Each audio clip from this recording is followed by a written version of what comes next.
तर आज डायरेक्ट तयार होऊनच व्हिडिओ काढला कारण लाईटच नव्हती. And this view.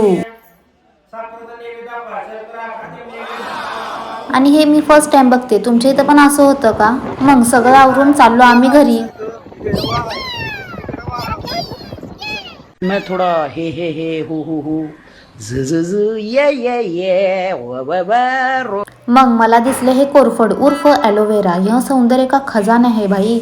मग तिथून आम्ही कोरफड पण घेतली आणि रोप पण घेतलं तिथे लावायला. हे पिल्लू किती क्यूट आहे ना. आणि हा सनसेट खाली यायच्या आधी निघावा, नाही तो ये थंडी हमें जाने नहीं देगी. चाललो आहे रिटर्न. देव करो गाडी बंद पडू नये. हे हमारी गाड़ी है, हम इससे पुणे जाने वाले हैं. आणि जाता जाता दिसले आम्हाला लव बर्ड्स. किती क्यूट आहे ना. अब मुखौटा पहना जा रहा है और फिर से हम निकल पड़े अपने सफर पर. दो मस्ताने चले जिंदगी बनाने. मग थोडा ब्रेक घेत आणि त्यात ही गाडी एवढी पेट्रोल खाती ना आणि त्यात एवढी थंडी. आला थंडीचा महिना अँड फायनली आम्ही घरी पोहोचलो सुखरूप. Okay bye.